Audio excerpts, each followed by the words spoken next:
Warren retired on December 18th, and it cost him about $14,000.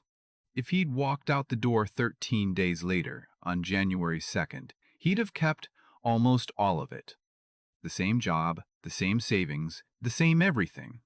The only thing that changed was which side of a counter line he stepped over, and that one choice reached into his taxes, his health insurance, and his Medicare premiums 2 years into the future, all at once. Here's the thing nobody tells you. You spend decades deciding how much to save and how to invest. And then you pick your actual retirement date based on a work anniversary or when the grandkids visit. But your retirement date isn't a personal milestone. It's a negotiation, and there are 4 parties at the table: the IRS, Medicare, your employer, and you. If you don't show up on purpose, the other 3 decide for you, and they are not looking out for you. So today, I'm going to walk you through the same year twice. Warren retiring in the worst month, and Warren retiring in the best one. Same man, 2 calendars, and about $14,000 sitting in the gap between them. I'm Mike, a regular guy who reached financial freedom on an ordinary income. I'm not a financial advisor, so take this as plain English education and run your own numbers past a professional. This channel is where I explain the money stuff nobody ever sat us down and explained, the way I'd explain it to a friend across the kitchen table. If that's your thing, hit subscribe. Before we get to any single trick, you have to understand the one lever that quietly controls all the others, which is which tax year your income lands in. Everything about retirement timing comes back to one idea. The year you stop working is usually the last year you'll ever have a full salary. And the first full year after you stop is usually the lowest income year you'll have until you're very old. Those 2 years sit right next to each other, and the month you retire decides which one your money falls into. That's the whole game. Push income into the high salary year and it gets taxed at the top rate of your career. Let it fall into the low year instead, and it might barely get taxed at all. Let me make that real with the first piece of money on the table. The one people forget is even income. Warren had 8 weeks of unused vacation saved up. Most companies pay that out as a lump sum in your final check, and it's real money. For Warren, it was about $22,000. Here's what people miss. That payout is taxed in the year you actually receive it. When Warren retired December 18th, that $22,000 landed on top of a full year of his highest ever salary. It stacked on top of everything else he earned that year and got taxed right at the peak of his career, at 24%. That's roughly $5,300 of federal tax on the vacation payout alone. Now the January version. Warren works a few days into the new year and retires January 2nd. That same $22,000 vacation payout now lands in a year where he has almost no other income. Instead of stacking on top of a full salary, it's one of the only things on his tax return. After his standard deduction, a big chunk of it is taxed at 10 or 12% instead of 24, same $22,000. His tax on it drops to something closer to $1,500. One payout, 2 calendars, about $3,800 of difference. And that was the small one. The bigger money genuinely surprises people because it hides in fine print almost nobody reads. It's your 401k match. A lot of company plans have a rule buried in the fine print. They only pay their full matching contribution if you're still employed on the last day of the plan year, or if you work a minimum number of hours that year. It's often tied to something called a true-up, which is the payment that squares up any match you earned but weren't paid during the year. Here's the trap. If your plan works that way and you walk out in, say, September, you can forfeit thousands of dollars of match money you already earned through your own contributions. It was yours. You just left 1 quarter too early to collect it. This flips something people believe. Everyone obsesses over cramming a little more savings into their final year. That's not where the money is. The money is in not forfeiting match dollars you already earned. Warren's plan had a year-end rule, and his match true-up was worth about $4,000. December Warren, retiring on the 18th, wasn't employed on December 31st, so depending on his exact plan language, he was at real risk of walking away from it. January Warren works those first 2 days of the new year, which in many plans is enough to lock in the prior year's full match before he leaves. That's potentially another $4,000 swing. And it's the single most plan-specific item on this list, which is exactly why it's the first thing to ask about. And that match rule is exactly why the most valuable thing you can do before you pick a date is make one phone call. Here's the practical core of this whole video, and it's one phone call to your HR department. You want 4 dates: the exact day your health coverage ends, how your unused vacation and sick time get paid out, and when, the day your 401k match fully vests or trues up, and whether any bonus, pension milestone, or stock award vests early in the new year. 4 dates, one call. It can genuinely be worth more than any investment decision you make that year, and almost nobody makes the call. So far, we've been talking about money you can lose in your final year. The biggest reason January beats December is the opposite, though. It's about the money a low-income first year lets you make. The stretch between the day you stop working and the day required withdrawals begin at 73 is the lowest income period of your adult life. No salary and Social Security not started yet if you're smart about delaying it. Financial planners quietly consider these gap years the most valuable planning window you will ever get. And retiring in January opens the very first one a full 12 months earlier than retiring in December does. 2 things become possible in a low-income year that are expensive or impossible in a high-income one. The first is Roth conversions. In a low year, you can move money from a traditional IRA into a Roth and pay very little tax on it, instead of paying required withdrawal tax on it at a higher rate in your 70s. December Warren, with a full salary plus that vacation payout, has no room to do this in his final year. January Warren has an empty, low-income year sitting right there, ready to use. The second is capital gains. In 2026, a married couple with taxable income under about $98,900 pays 0% on long-term capital gains. 0.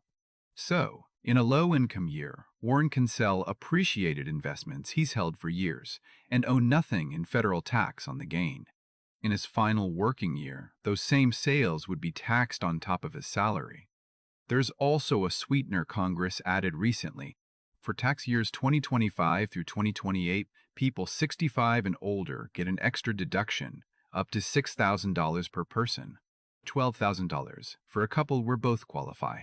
But it phases out as income climbs above $75,000 for a single person or $150,000 for a couple.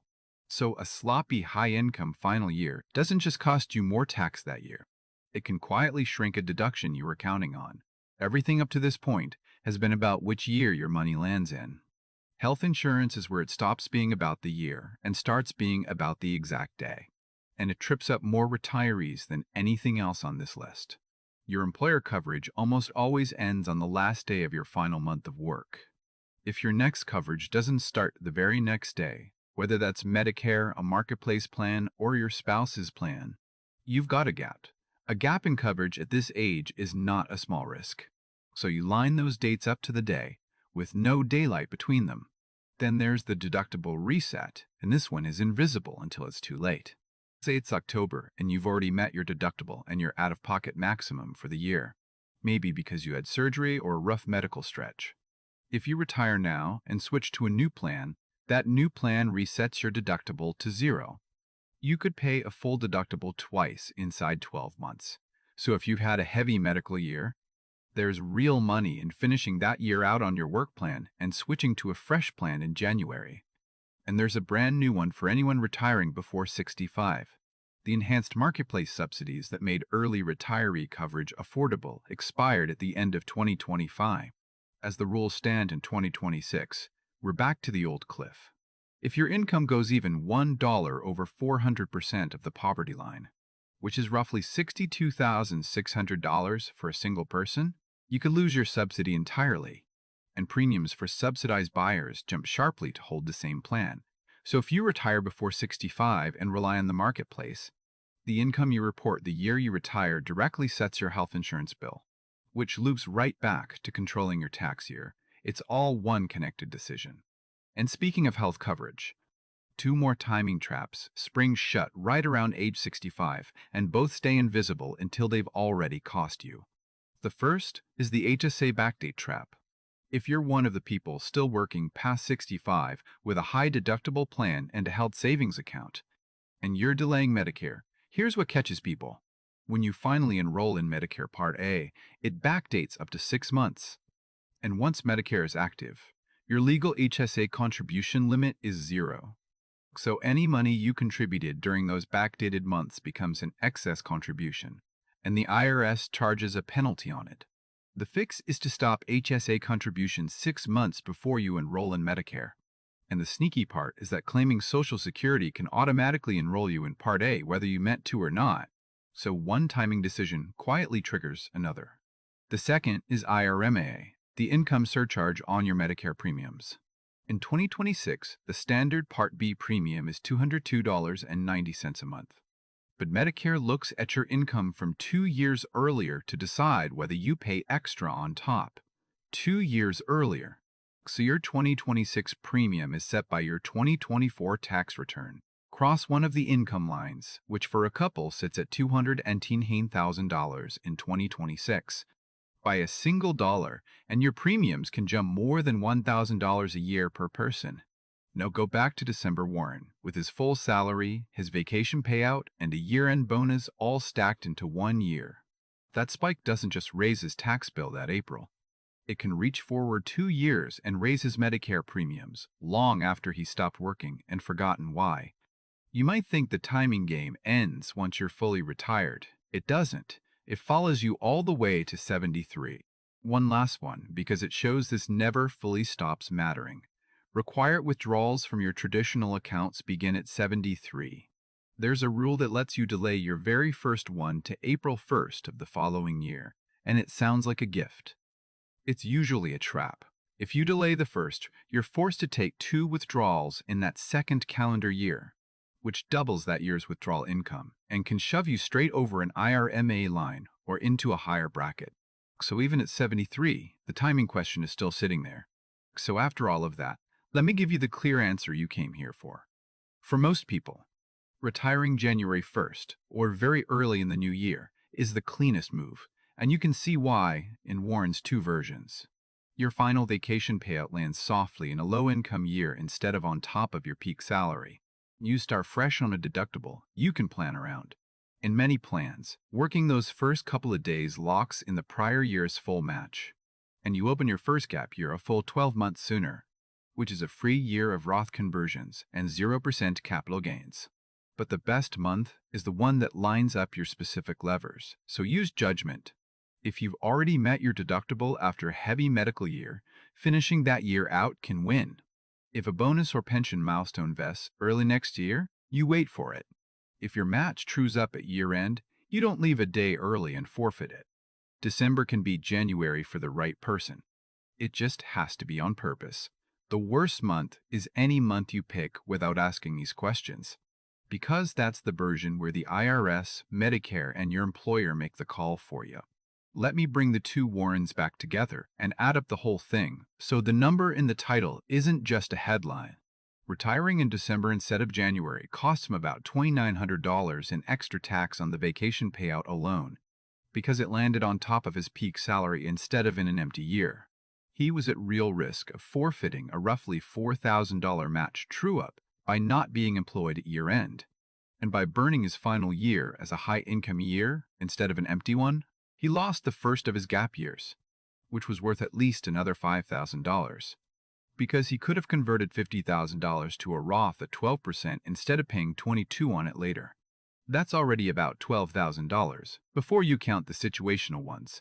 If that stacked income also pushed him over an IRMAA line, add more than $1,000 a year of higher Medicare premiums reaching him 2 years later. If he'd had a heavy medical year and paid a second full deductible, add more again. None of these were investment decisions.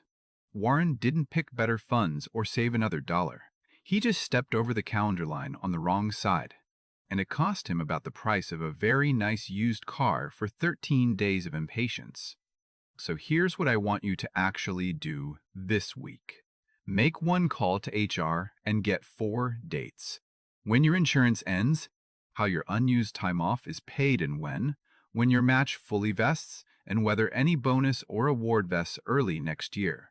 Then pull up your tax return from 2 years ago, because that's the one setting your Medicare premium. 4 dates and 1 old tax return, and you'll know your best month. If this was useful, hit subscribe. This is what I do every week. Plain English, nothing to sell you. Next video, I'm covering the account almost everyone underuses. The health savings account, because it's the only account in the tax code that can be tax-free 3 separate ways. Most people drain it every year on small bills instead of letting it grow into a tax-free medical fund. And the rules change in a big way at 65. There's also that one Medicare timing mistake we touched on today that permanently closes the door on it, and I'll show you exactly how to avoid it. I'm Mike. I'll see you